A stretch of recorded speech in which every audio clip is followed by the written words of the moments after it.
Disney has released the final episode of X-Men 97, which shows how the X-Men's dream is put to the test when mutant-human relations come to a tipping point.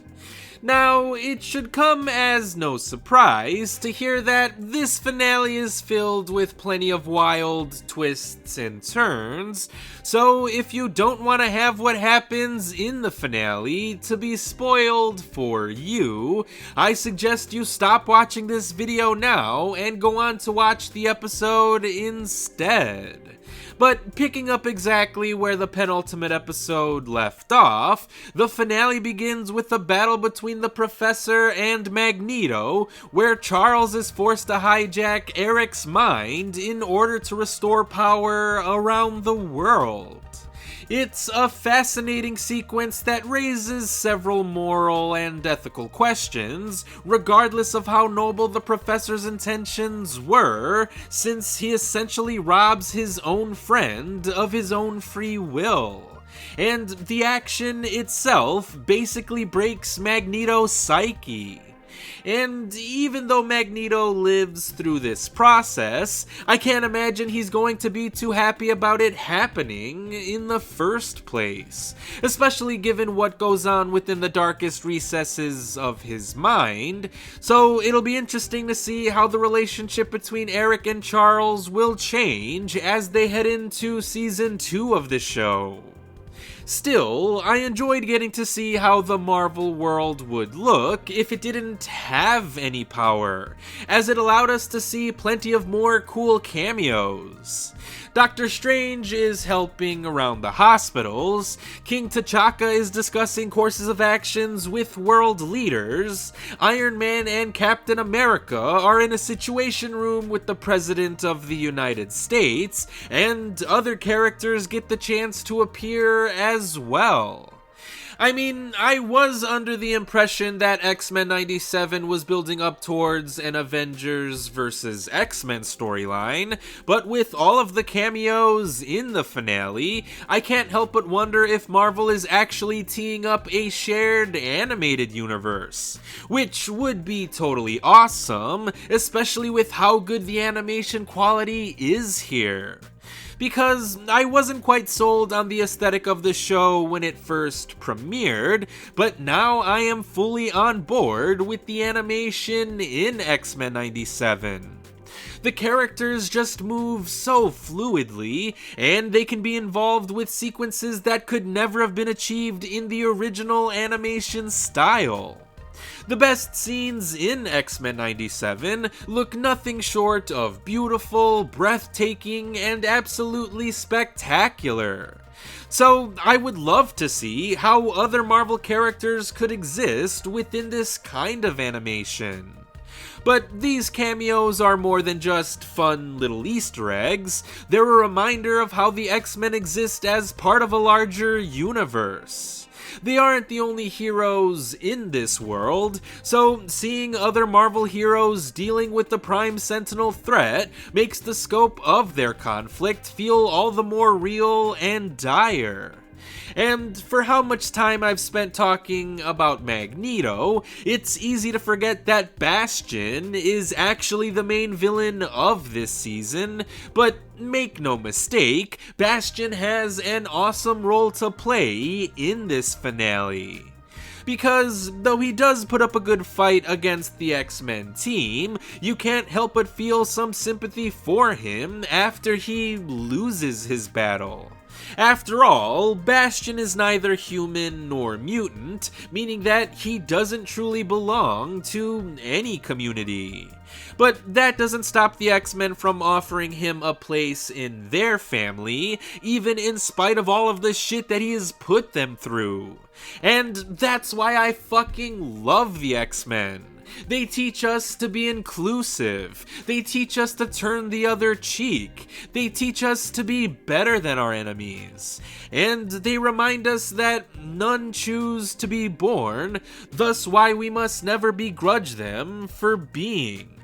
That is a genuinely awesome quote, and a really great lesson to teach. So it's unfortunate to know that X-Men 97 is going to be written off by some as being nothing but woke Disney propaganda, because the show is just so much better than that. But moving on to the episode itself, nearly every character gets the chance to shine in the finale. The Professor finally crosses a line in order to do what is necessary for the greater good. Magneto gets to share a heartbreaking experience from the Holocaust. Jean unleashes the full fury of the Phoenix Force on Mr. Sinister, which acted as a cathartic moment for Morph. Rogue reminds Bastion of Gambit's name, and Sunspot finally embraces his mutant side. But the best character moment came when Scott and Jean bid a psychic farewell to their son Cable, as they all got to share a surprisingly heartfelt moment as a family. Regardless of the convoluted melodrama that got them there in the first place, they were all able to bond together in this scene. It was nice. So the only character who didn't really get a chance to do anything was Wolverine, since he never emerged from his coma following the events of the penultimate episode. But while I would have enjoyed seeing Wolverine in more action, I'm actually glad that he got to sit out most of this season. Because as much as I do love Wolverine, he has taken center stage for a lot of X-Men related stories over the past few years. But in X-Men 97, the entire team is given the chance to bask in the spotlight. And I enjoyed seeing every individual character contributing to the overall team. Plus, I'm pretty sure Wolverine will have a bigger role to play in Season 2, given the direction that this show seems to be heading in. Apocalypse is here, and he may be looking for new horsemen to do his bidding, whether they're alive or otherwise. But while we're on the topic of Gambit's resurrection, may I just say that I appreciate how this season didn't use any time-traveling shenanigans to undo the events that took place.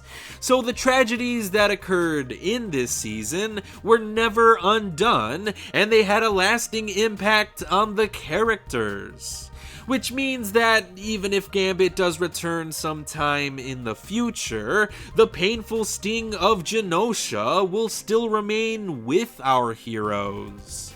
So I'm definitely looking forward to seeing what is to come next for the X-Men, especially since they're fractured and scattered across time.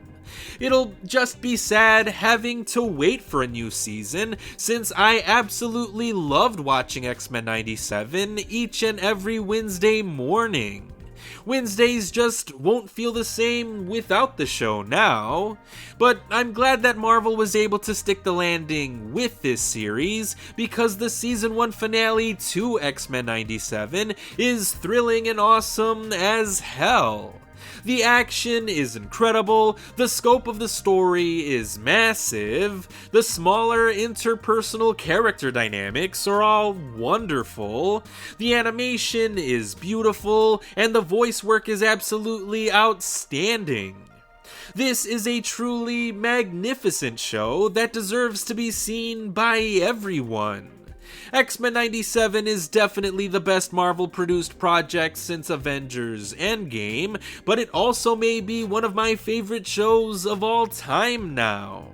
And even if you don't end up loving the series as much as I did, I'm sure you'll still find it to be a really damn good season of television. It's gonna be hard for Marvel to top what they've done in this show, because I firmly believe that X-Men 97 is now the quintessential X-Men story.